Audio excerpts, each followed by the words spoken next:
Sorry.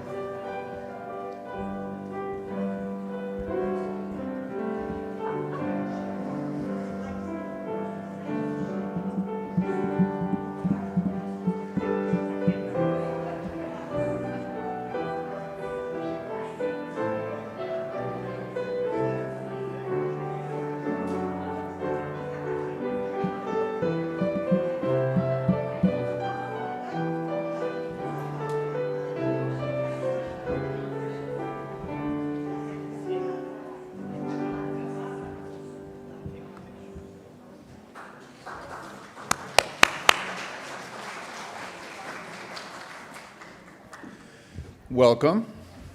Happy Easter.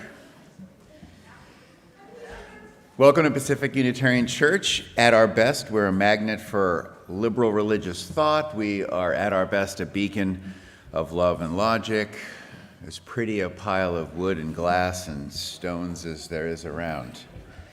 At our worst, we're like everybody else, you know. We welcome everyone. We're open to people of all creeds, races, sexual identities, gender orientations. If you have kids, well, start bringing them, would you please? My goodness gracious. We have a growing RE program as begins for elementary school kids and up right after the children's moment here, and we have a nursery program down in the preschool area. I'm going to do a little, this might be loaded for some people, I'm going to do a very simple, very tolerant and open communion for the kids. So just, you can participate in that if you like, or your kids, it's up to you. In the spirit of compromise, the ushers will turn down their tasers as you turn down your cell phone volume. Okay, we have a few announcements. Barbara's going to come up at some point when she enters the room. But before... Oh, where is she? Okay. Here, Barbara. Barbara's going to tell us about the auction. And you got to use this microphone. Oh, you're coming all the way up. Okay, right. We also have postcards. We've been signing postcards to get out the vote in Georgia and Texas, so you can grab some from Kelly back there if you want to participate in democracy. Okay. This is a lovely day. You may have seen the table on the patio and the signs, and we're gearing up for the auction on May 28th. That's the middle of Memorial Day weekend on a Saturday, and it's roughly from 4 to 8. We have 3 parts in the auction: a raffle, a live auction, and silent auction. We need your ideas and your donations, and we can talk about it at that table. There are old catalogs that you can look at, and you'll receive your own catalog a couple weeks before the auction. Please take part and come out and see us. Thank you. Thank you. Awesome.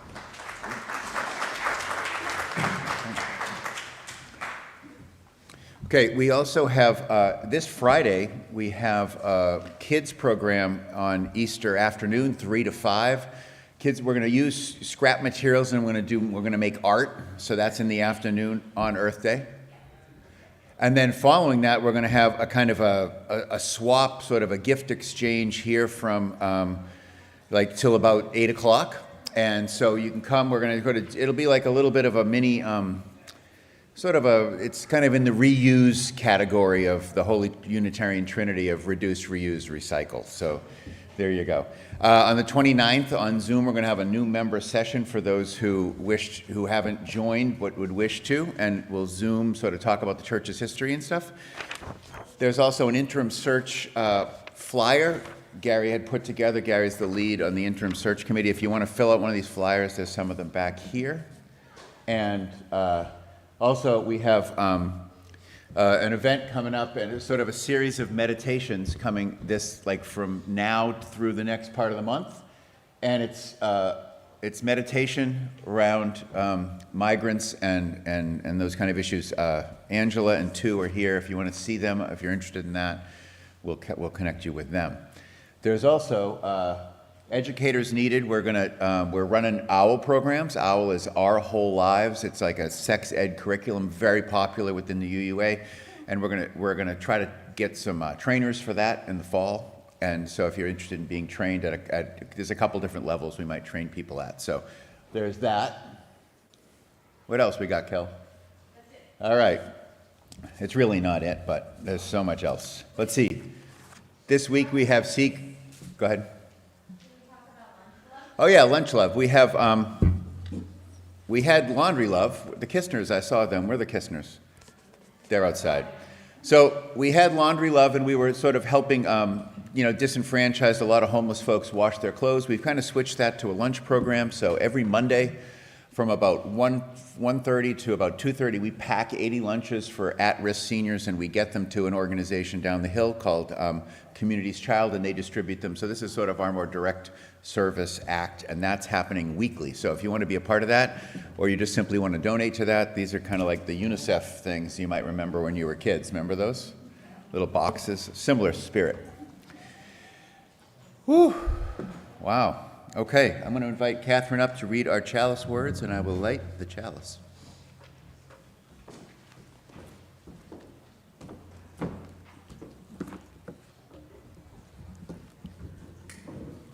On this day, we come to celebrate the living Spirit of God in the world, which surprises us, questions us, forgives us, and invites us to this table. Is there responsive? There's a responsive reading to this part. Yes, it is. Okay. Oh, there we go. Go ahead. No, you go. You start. Oh, start again? It's up there. See? Okay.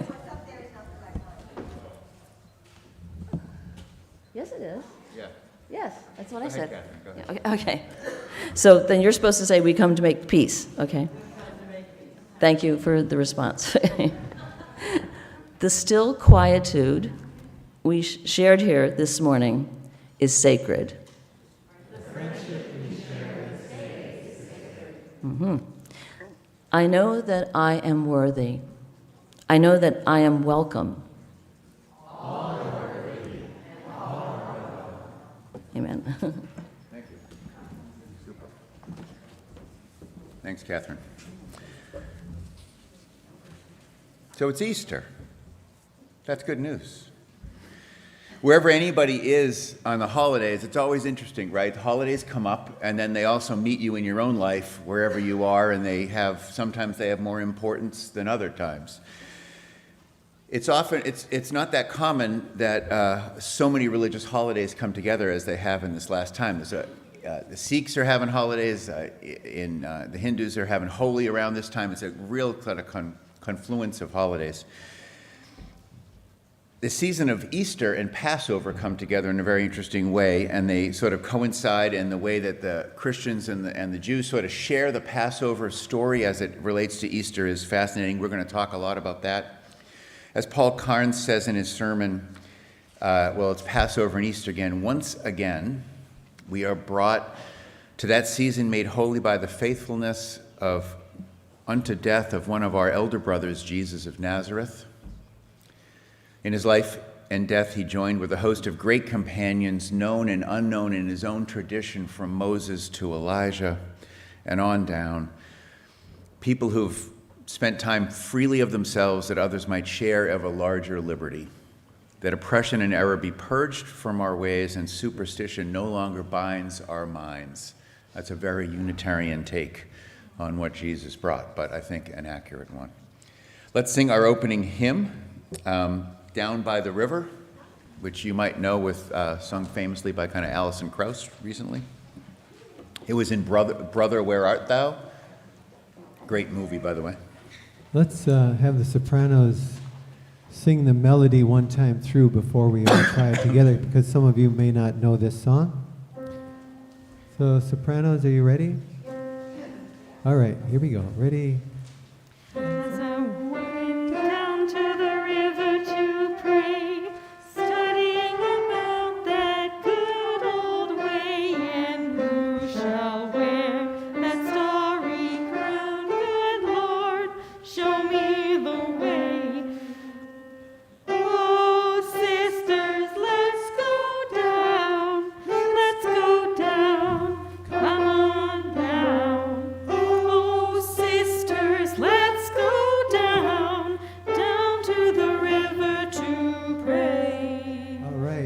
we're going to start over. We're going to do the whole All right, thing. everyone. And if you want to sing some harmony, you can do that. Here we go. Ready?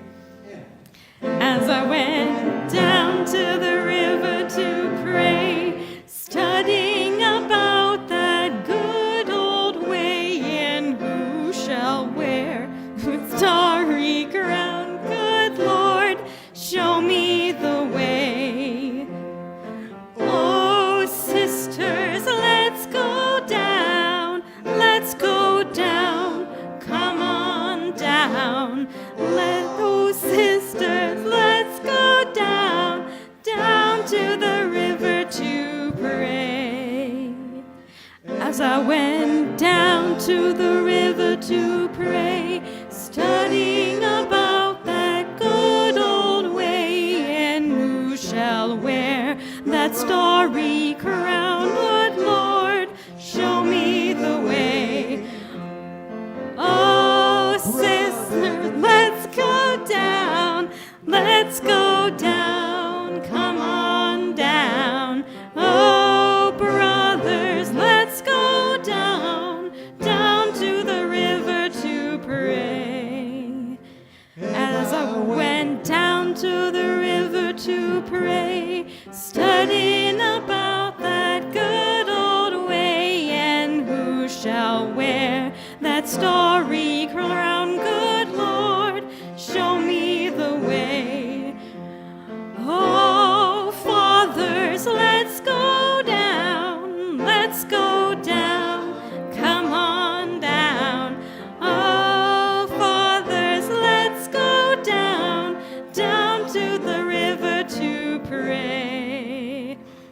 As I went down to the river to pray, studying about that good old way, and who shall wear that robe and crown? Good Lord, show me the way.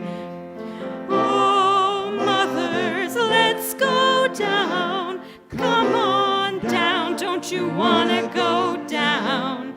Come on, mothers, let's go down, down to the river to pray. As I went down to the river to pray, studying about that good old way, and who shall wear the robe and crown? Good Lord, show me the way.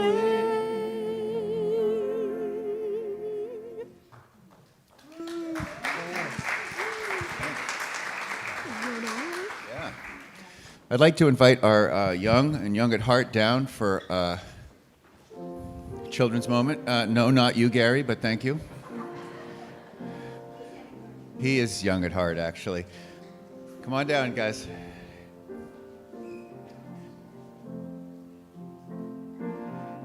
You guys can grab a seat. Yeah, there we go. So, has any of you guys have seen Leonardo da Vinci's famous picture, The Last Supper? Has anybody seen that? And they're all sitting at a table, and they're right there. Here you go. So, that's a very famous picture, one of the more famous paintings in the world. But it's also a very famous moment in time. And it's thought of as the last, they call it the Last Supper. Do you know why it was the Last Supper? Because when Jesus had his Last Supper because he knew that he was going to die in the war. Yeah, maybe not a war, but yeah, he died pretty quickly after that, didn't he? And he gathered all his fat people around. So this is an interesting way that two things come together, because in the Jewish tradition, this was often thought, many people disagree one way or another as to whether it was a Passover meal or not, because they were all Jewish people and they would have been celebrating Passover. And with Passover, they eat, among other things, flat bread and matzah. Anyone know why it's flat? Josie's full of answers today. I don't know. I have no idea. Because the Easter Bunny brought it that way? No. I don't know. Okay. Anybody? So, okay. Because when the Israelites left, they had no time for their bread to rise. That's Right. So the Jewish people eat this flattened bread to remind themselves that they had to escape from Egypt very fast. And they use this and sort of a lot of other foods that aren't necessarily like Easter eggs to remind themselves that they had to escape. So when Jesus and his followers were doing this, they very well might have been having their own Passover Seder.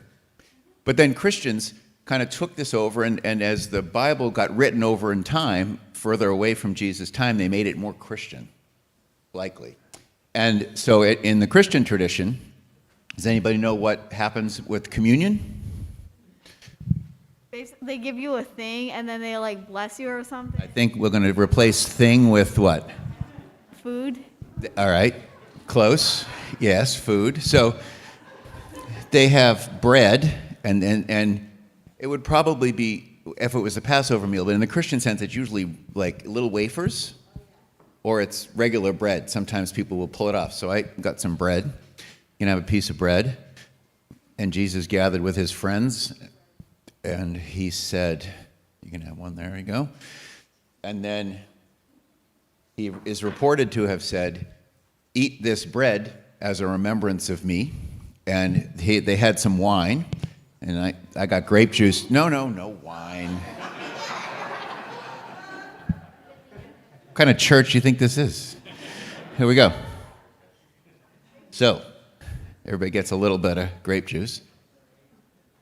And that's representative of his blood, which is a little, gruesome, but it's symbolic.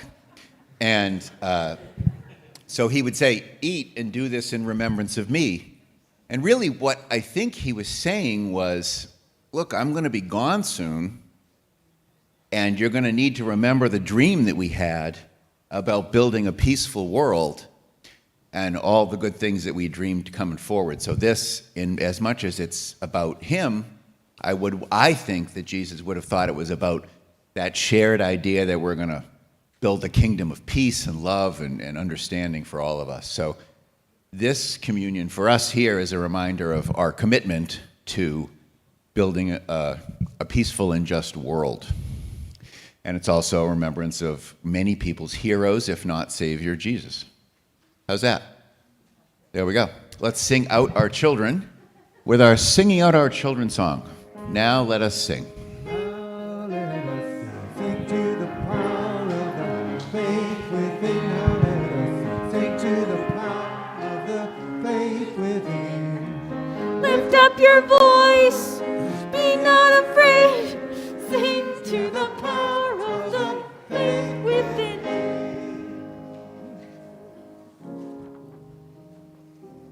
I thought that actually made sense. Yeah, that was pretty good. Okay.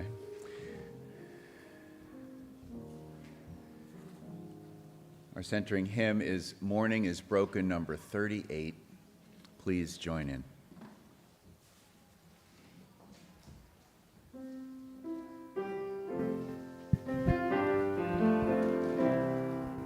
Morning has broken like the first morning. Blackbird has spoken like the first bird. Praise for the singing, praise for the morning, praise for them springing fresh from the word. Sweet the rain's new fall, sunlit from heaven, like the first dew fall on the first grass. Praise for the sweetness of the wet garden, sprung in completeness where God's feet pass. Mine is the sunlight, mine is the morning, born of one light that Eden saw play. Praise with elation, praise every morning, God's recreation of the new.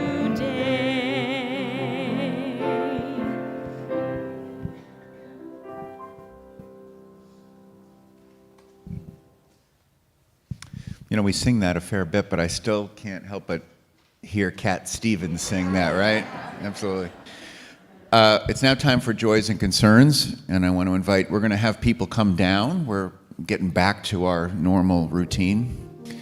So people are going to come down, line up, spread out as much as you can while we're still in COVID protocols, and I'm going to move that, or you can move it if you want.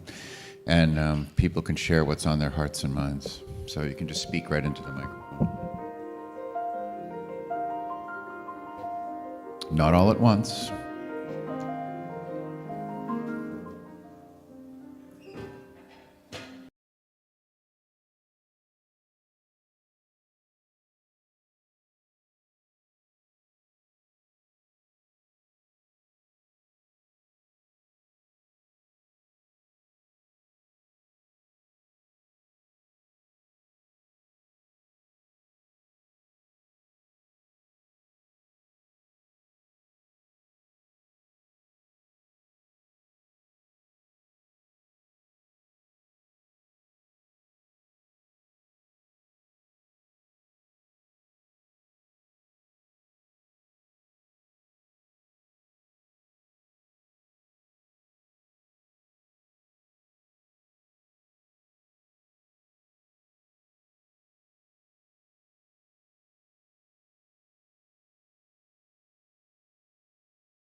and but it comes from the most, most important author of all time, Anonymous.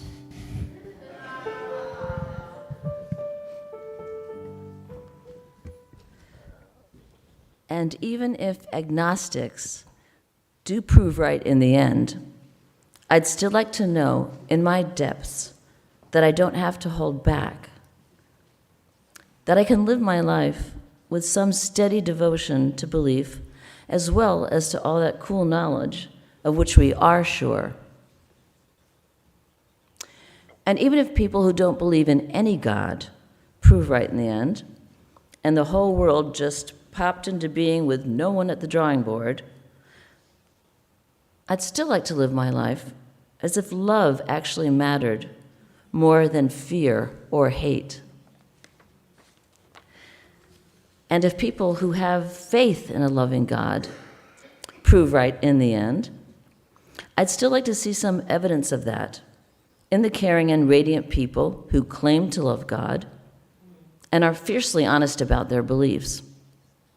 I'd like to witness theopractice for a change, not just hear the spouting of theology. I'd like to hear less about sinners and more about saints. And even if the Jewish theologians who survived the death camps prove right in the end, and all of our comfortable answers perished forever in those awful places, I'd still like to be able to rejoice in the gift of life on this earth without apologizing for my love of being alive. And even if Buddhists in Asia prove right in the end, and all speculation about miracles and life beyond death is witless foolishness, I'd still like to affirm life before death on this day as something of a miracle which calls for my immortal yes, and yes, and yes again. Behold, Easter is here, the day of life. And even though mysteries remain mysteries and questions are still my life breath, we praise the life that rises in all beings who live the great yes in their daily lives and who strive to make every day their best Easter.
Severin's so pretty on the piano, isn't he? Just is. So pretty.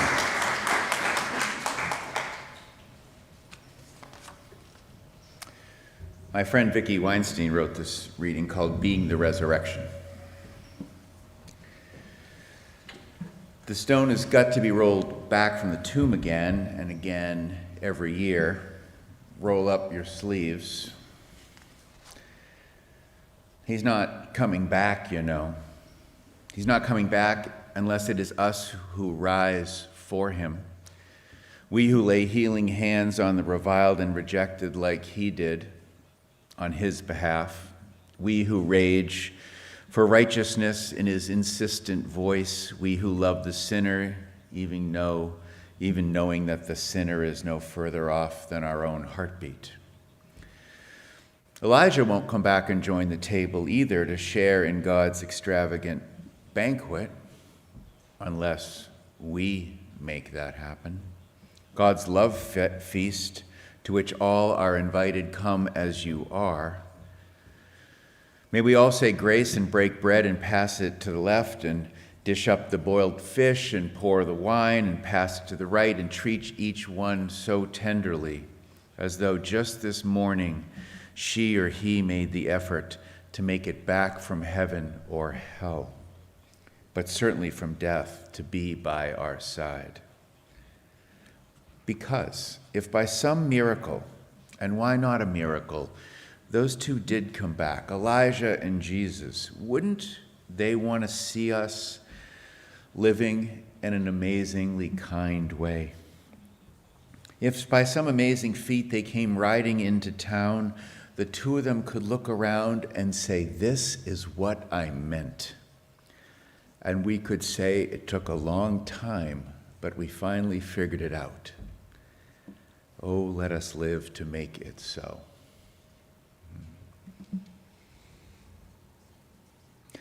Here we are, Easter Sunday, and at the very moment the Sunday homily starts, if we can ignore for a minute how time zones function and accept that 10:30 is roughly the start time for most church services, one could argue that across churches all around the world, this is the most important moment in the church year. Let's open our hearts to all those Christians sitting in churches out there right now. Just do that. You might consider yourself one of them, you might not. Think about what's happening worldwide right now. Easter is confusing for us, maybe not for everyone. It could be argued that for Easter Sunday, this particular moment is the most unsettling moment on the calendar. Today, the act of catching myself a bit like an outsider to the party, I can feel that way. That is the resurrection, and I can feel like a party pooper because I don't believe the fullness of that story. This would be the time of year around Easter that my pretty conventional and faithful Episcopal mom, usually in the weeks preceding this day, would frequently ask her smarty pants, overly religiously educated kid who became a minister, why again he didn't believe all those things she took me to church all those years to believe. I find that sort of funny, but I also sort of hate it that it's true. And like many UUs, I kind of have, I love Easter, it bothers me in some ways, because pagan Easter bunnies aside, which is a big part of it, colored fertility symbols aside, Easter to me is a Christian holiday. And I'm not the faithful Christian I was as a boy, or in a way, I wish I still were. Easter is not generally the Unitarian Universalist strength. In the sports world, they always say that you want to try to make your opponent play left-handed, right? Play to their weaker hand so that they're not as good. And on Easter, UUs are sort of generally playing with their hand tied behind their back. Oddly enough, as I was editing this sermon in Starbucks a few weeks ago, this REM song, which you're all probably all familiar with, Losing My Religion, played tauntingly over the loudspeaker. And I chuckled to myself. And I asked myself the classic question all UU pastors ask, what else or what more is there to say about Easter than the Christian story of the resurrection? And the answer is actually quite bold and simple. The truth is the Christian story of Jesus' resurrection is a metaphor for the truth of the renewing and unquenchable power of love and hope in the world, not the source of it, right? I want to say that again because it's important to get that down. The Christian story of Jesus' resurrection is a metaphor for the truth about the renewable, unquenchable power of love in our lives. Jesus is a mythical, probably a magical account of one example of the power of love in the world, and not the source of that great truth. The very crazy nature of the story speaks to that. And the Easter story really, Easter isn't Easter on Easter Sunday. Do we know that? The story of when people went to the tomb was a confusing, gathering of different stories. It's the collection of stories in the Bible that talk about the people who, in one way or another, have a post-death experience with Jesus in the sort of month that follows that matters. If it were not for the encounters with Jesus' friends that they report having after Easter Sunday, it would simply be more explainable that Jesus' body just got stolen and there wouldn't be much of a story at all. As I look back on a prior Easter sermon, I'm oddly comforted to know that on Easter Sunday, everybody who was at that tomb was confused. All the people who had known Jesus the best and came to the tomb, as the stories report, had different stories about what happened and mostly walked away fearful. So if they didn't grasp what happened, what the Christians have claimed happened almost exactly 2,000 years ago, and they were there, don't feel so bad that you have your doubts too. What makes Easter special nearly 2,000 years later are the moments that changed the people that were his followers' minds. Thomas sticking his finger famously in Jesus' spiked hand, right? Jesus is reported visiting the 12 disciples on the mountain in Galilee, or the road to Emmaus story, which I'm about to tell.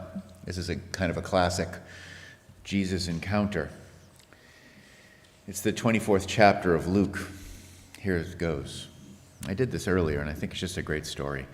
Now, the same day, the two of them, these are disciples, were traveling to a village named Emmaus, about 7 miles from Jerusalem. The two of them, Luke is writing about, are named Cleopas and an unnamed disciple. They, Luke referring to these two, were engaged in a conversation of all that had just taken place. They're walking along the road, as people traveled back then. Of course, they didn't get in the car. And it happened during the course of their walk that Jesus, who they don't recognize, I don't know how they don't recognize Jesus, approaches and begins to walk along with them. Okay. He says to them, "What are you discussing?" Luke reports, they paused and looked depressed when this person asked them that. The one named Cleopas asked the stranger, who turns out to be Jesus, "Are you the only person in Jerusalem who doesn't know what happened these last few days?" And Jesus says, "What are you talking about?" playing coy. And they said to him, "About Jesus of Nazareth, who was a prophet, powerful in word and deed in the eyes of God and all the people, and about how our ranking priests and rulers ruled him and to be sentenced to death and crucified him. We were hoping that he was going to be the one who is going to ransom Israel." Now that's a little example of some theology thrown into a dialogue. It probably didn't happen that way, but that's okay. Back to the story.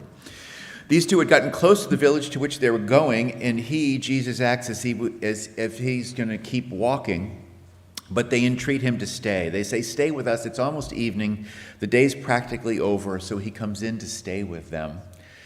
And this is from the Bible, and so as soon as he took his place at the table with them, their eyes were opened and they recognized him.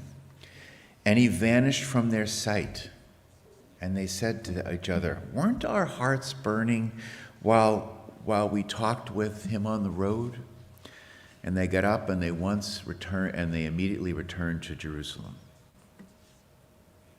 In the Bible, two obviously people who were aware of Jesus were his followers and completely immersed in the whole drama of Passion Week, and an unnamed disciple. They get to stroll along with presumably the risen Jesus.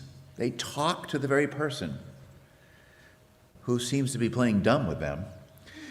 And finally, only when they're face to face across the dinner table do they get that it was Jesus the whole time. Then the minute they figure out who it is, he disappears. It's weird. Christian or not, 2 millennia later, now who knows what to make of this or any of those sort of miracle stories that make Easter what it is? It's weird. So give some truth serum to the average faithful Christian, and they won't really know how to explain that either. In this case, one has to suspect that these two disciples were traumatized enough not to initially see what was obviously in front of them, or that they had so much Jesus on the brain that when they got back, they decided to write Jesus into stories, into the role of a stranger who they might have been walking along with, and come to believe that he was their hiking buddy. Or maybe Jesus, in a truly legitimate thing we would call a magic trick, obscures his face on the walk and then magically disappears. Who knows? Easter really is, above the resurrection, it's the inexplicable phenomenon that are part of the way the world is fundamentally just made up and the way we experience it. Step back from the story, and you're opened up to all of those stories. Kendall Gibbons recognizes in the Church of the Larger Fellowship. Does anybody know what the Church of the Larger Fellowship is? It used to be an online. You'd get like a little sermon and prayers and stuff in the mail. Now it's online. It's the largest community of UUs in the world, and it's all virtual. Before we all went virtual, this was the virtual thing. And Kendall tells this story of watching as a kid Mutual Oklahoma's Wild Kingdom, which many of us watched. And it reminds me of one of these sticky kind of Easter stories. And in this story, there's a young lion from Africa named Kamayuk, and she befriends this baby antelope who seemingly has lost her mother. Likewise, it seems Kamayuk has either lost or not had her own lion pup. And the researchers of Wild Kingdom sort of fall into them, walking side by side on the savannah, not recognizing each other as predator and prey as much as mother and daughter. For weeks, the researchers track this lone lioness who, having no daycare for her antelope, was really unable to hunt and getting weaker by the day. The lion seems too blinded by the love and kind of companionship that she shares with this little baby antelope to realize that the end of her hunger pangs is standing right next to her. Reverend Kendall remembers the researcher's voice on Wild Kingdom asking, how long could this magic hold before the obvious would be realized and the spell broken? In this case, in a way, the spell never does get broken. The story sadly concludes with another lion sweeping in and taking the baby antelope off in its mouth before the mama lion could defend it in her tired state. But regardless, the hungry lion never loses the spell of love that she has for her small companion. And as we know, those kind of crazy animal, sort of cross-species, odd love stories kind of happen, don't they? And they don't make sense that they happen, do they? No sense at all. Love trumps science in these occasional moments. Or you could phrase it that way. About a decade ago, almost to the day, I was, in addition to being a minister, I was working in a residential home for mentally ill folks. And then on the night before, on Easter, a woman I will call Sally, who was a resident there, asked me to spray paint a pair of these bright blue shoes she had just bought, and with a can of neon orange spray paint to match her dress. I never saw the dress. I proposed a tentative, sure. And then the other staff said, why not? So before going to sleep, I said, do you want me to tape over the sole so that the shoe looks, like just the leather stuff was the color? No, paint the whole shoe, she says. So bemused, I had an evening chore that night. On Saturday night, somewhere in 2013 or 2014, every 2 hours I figured I'd wake up, and out on the deck, I re-spray painted these shoes, laces and all, not far from where the Dempster Holtz clan, Sharon and Dan, used to live, actually. It was so fun, and I had to wake up, but it was just, I chuckled through the whole thing. For whatever reason, she wanted to have orange shoes for Easter and to match a dress, and there was no time or money to shop for them, and I was happy to be an essential part of that little moment of color and fun. It was the highlight of Easter that year. And when we love something, whether it's the idea of putting together a good Easter outfit or it's a little baby antelope next to you, when we really love something, we're willing to let the love in the best version of human crazy takes place, doesn't it? Isn't it the best version? Isn't love the best version of human crazy? It's true. And I think that's what happened on the road to Emmaus. And that's really the heart of the whole Christian story. It's like the craziness of love and wishes take over and make the world a better place. Here's a few famous lines from Corinthians Paul wrote. You've heard this at a wedding multiple times, probably. If I speak in the tongues of men and angels but have not love, I am a noisy gong or a clanging cymbal. If I have prophetic powers and understand all mysteries and all knowledge and have all faith so as to remove mountains, but I have not love, I am nothing. If I give away all I have and deliver my body to be burned but have not love, I gain nothing. Love is patient and kind. Love is not jealous or boastful. It is not arrogant or rude. Love does not insist on its own way. It doesn't rejoice at wrong, but rejoices in right. Love bears all things, believes all things, hopes all things, endures all things. More than Jesus' resurrection or even the coming of spring and the kind of pagan tradition that these things are melded together, I think the way that we learn this holiday best is when we know that love and hope have real power, a real seed in the very way the universe is built. I like that in a world run by principles like the survival of the fittest, in a world where competition is ever present and where we age, die, and there's no guarantee that even that will happen, that in the recipe of reality is love and hope and the potential for what we call the miraculous. And that never goes away. What else but love and the compelling, blinding power that carries with it is celebrated on Easter. With enough love, I believe miracles happen.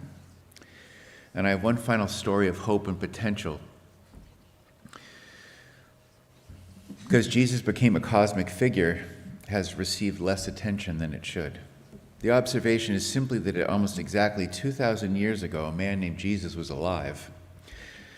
Given his birth is believed to be on some undetermined date, about 4 BC, 2,000 years ago, Jesus would be about 18. At this point, about 2,000 years back, he wasn't anybody special yet, hardly. We know almost nothing about this particular time in his life, or most of it, really. We can only imagine that he was something of an inspired teen, like our coming-of-age kids, right, who had no idea that with a little bit of myth and a little bit of creative writing and a little bit of historical luck and maybe some miracles in there too, he might have become the most important person that ever lived. That's an amazing potential in this moment that got fulfilled. How cool is that? Goethe says that there's magic.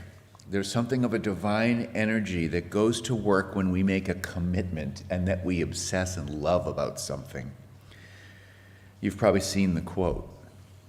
Whatever you can do or dream you can, begin it. Boldness has a genius, a power, and a magic in it. Our own Duncan Tooley affirms that all the time.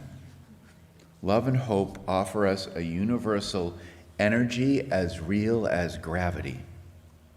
Think about that when you face a challenge. When you apply that wisdom that we embrace and the sense of reason, and you can combine that with a little bit of that magical love, those stories of hungry lions adopting baby antelopes, making shoes a different color seem reasonable, remember you use when you feel out of step with a world miracle that we literally probably critique more than accept. Remember this.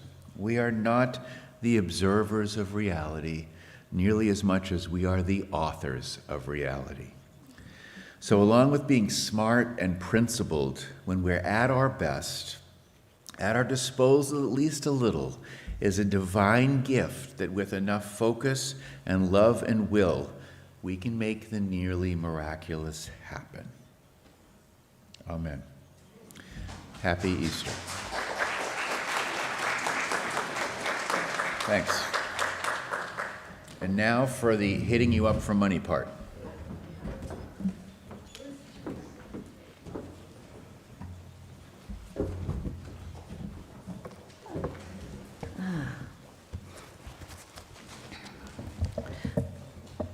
There was a burglar who broke into a home and started to gather the items that he wanted to take. All of a sudden, he heard, "Jesus is watching you." He didn't see anyone in the dark house, so he paused, thought he had imagined it, and went on rifling through the household goods. Until he heard again, "Jesus is watching you." Yes, Jesus. Jesus, I'm trying to do I'm trying to make it legible, audible. Jesus is watching you. And then he really wondered who was saying that. He turned on his flashlight, scanned the room, and finally saw a cage with what appeared to be a parrot in it. "Did you say that?" asked the burglar. Yes," replied the parrot. "By the way, what's your name?" the burglar inquired. "Moses," answered the parrot. "That's a strange name for a parrot. Who named you that?" "The same couple who named their Rottweiler Jesus."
I think you guys should stay put for "Oh Happy Day," our closing hymn.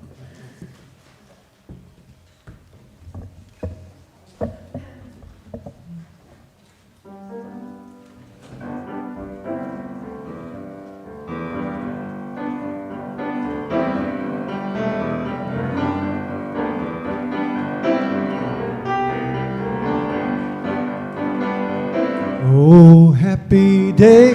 Oh, happy day. Oh, happy day. Happy day. When Jesus washed. When Jesus washed. When Jesus washed. When Jesus washed. Oh, when he washed. When Jesus, he washed my sins away. Oh, happy day. Oh, happy day. Happy day. Oh, happy day. Oh, happy day. When Jesus washed. When Jesus washed. Oh, when he washed. When Jesus washed. When Jesus washed. He washed my sins away. Oh, happy day. Oh, happy day. Oh. He taught me how to love, fight and pray, fight and pray, and live rejoicing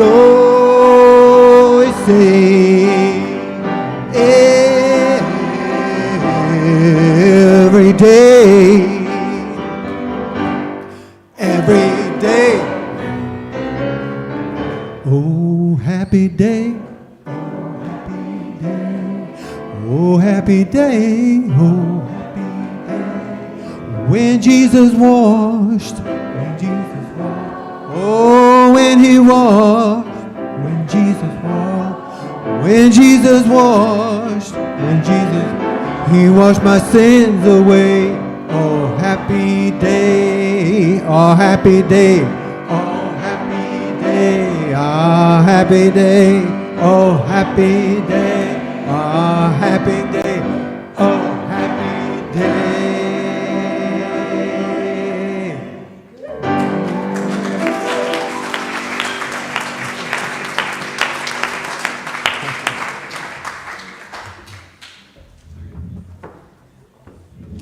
Just stay over there.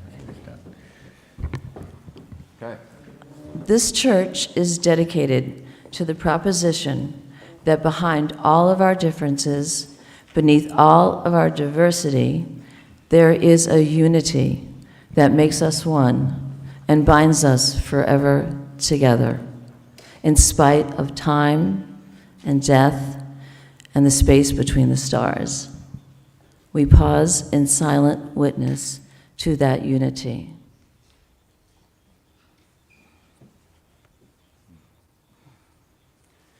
May the blessing of love be upon you. May love's peace abide with you.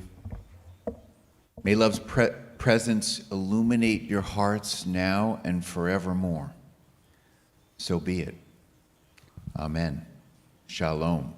Salam. Namaste, and blessed be. And now our service truly begins. We're balancing it out with a little Hebrew.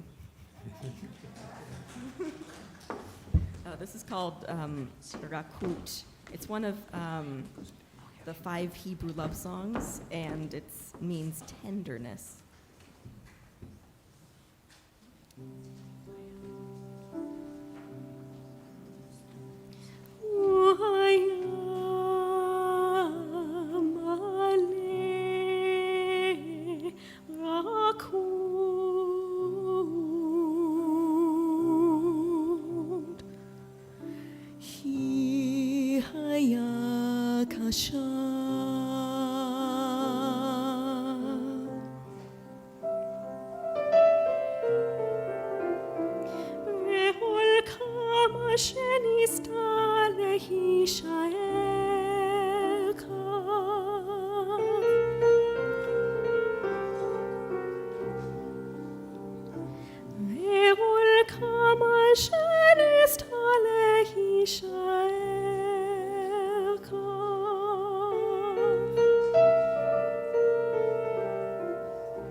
עצמו וכיני